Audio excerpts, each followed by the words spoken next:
Dr. Guillotin's chilling new device hangs over Paris like a warning. The penalty for defying revolutionary law and order. Freshly christened with the blood of the king's guards, it will soon put an end to the king himself.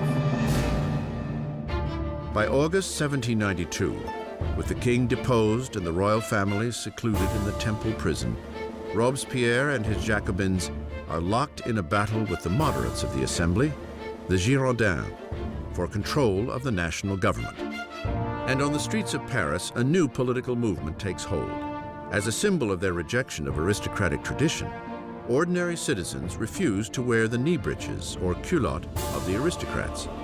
They call themselves the sans-culottes, those without knee pants.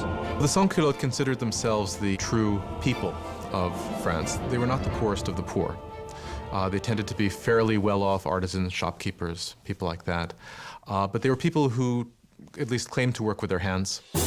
Not wearing the breeches, not wearing the culotte for the sans-culotte was simply symbolism of being not an aristocrat, being an ordinary man of the people. The sans-culottes seize control of Paris's city government, while the Jacobins and Girondins steer the rest of the country from the National Assembly, now called the Convention. The Convention struggles with the command of the beleaguered French army, which is swiftly losing ground to Austria and Prussia. While fighting back incursions at the border, the revolutionary government cracks down on enemies within, royalist traitors who might deliver Paris into the hands of the invaders. More than 1,000 people are arrested and herded into prison. Priests, journalists, ordinary men and women.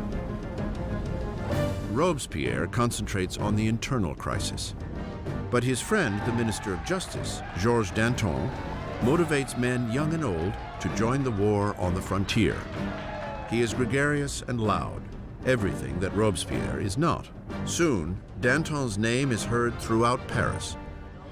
Danton is a bigger-than-life character, a man full of life, full of bombast, tremendous drinker and debaucherer, who, though he's from the educated classes himself, is a guy who, unlike Robespierre, can physically identify with the working people in a way that Robespierre simply cannot. As the enemy closes in, Danton's fiery rhetoric mobilizes the people, inspiring many to take to the battlefront.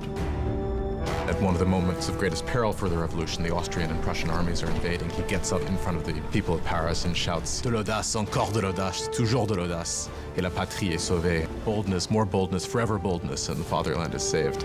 He's really one of the people who manages to rally the country against the invader. It's an extraordinary moment. With so many able-bodied men leaving for the front, Paris is left defenseless, its jails bursting with political prisoners. An unsettling fear floods the city. The growing mass of prisoners may be impossible to contain. Marat puts out a bloodthirsty call for revolutionary citizens to descend upon the prisons and slaughter all inside. The foreign armies were advancing on Paris.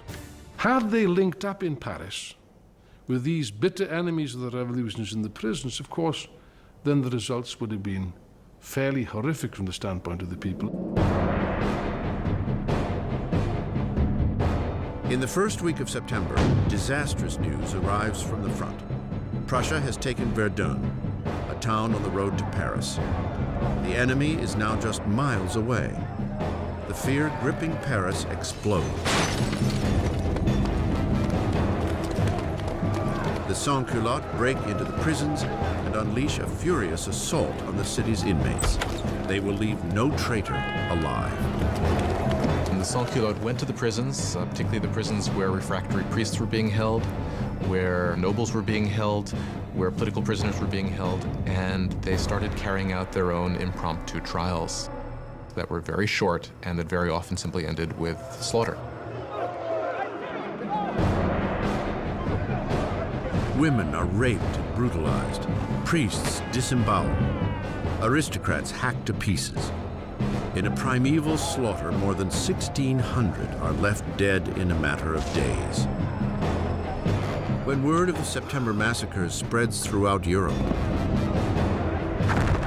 enemies of the revolution are sickened.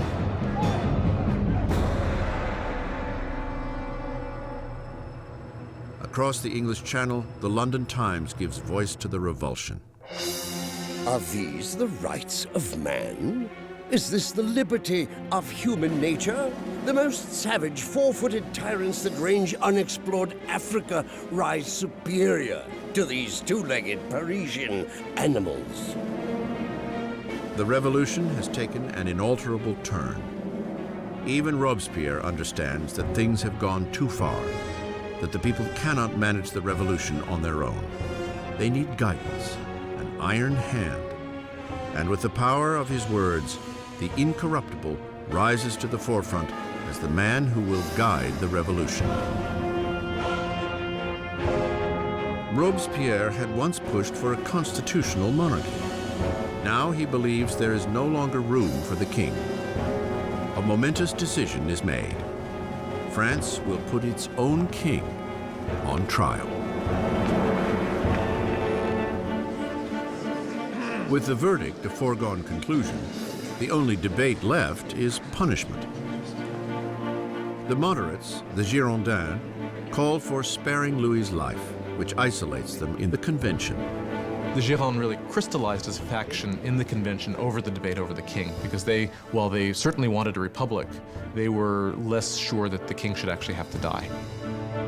But the Girondins are outnumbered by the Jacobin call for blood. Why did the Jacobins want to kill the king?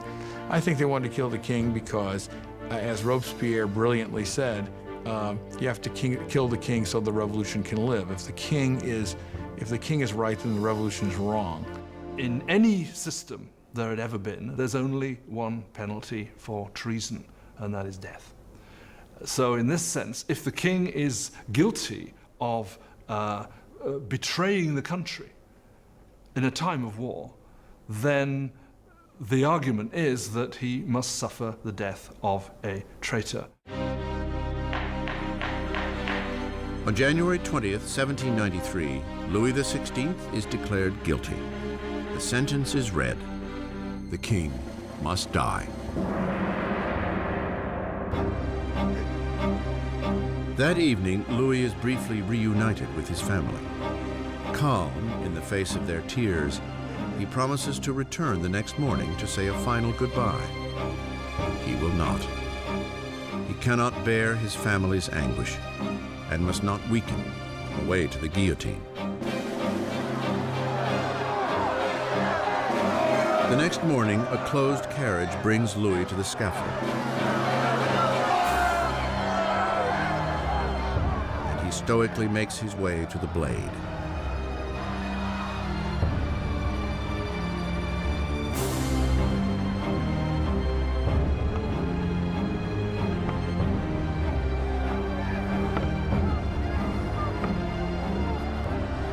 He attempts to give a speech.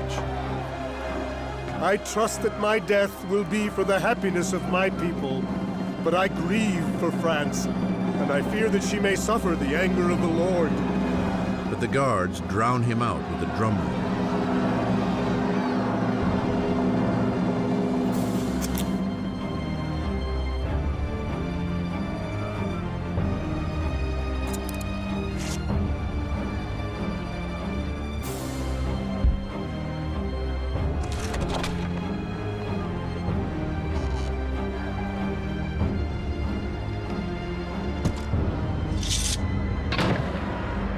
At 10:22 a.m., the man who once was king is no more. In the Temple prison, Marie hears the cannons fire, heralding the death of her husband. She collapses in despair. The king's blood is spilt, the revolutionaries victorious. But the enemies of the revolution will soon claim a victory of their own. Their target? The man who is calling for so many heads to roll, Jean-Paul Marat.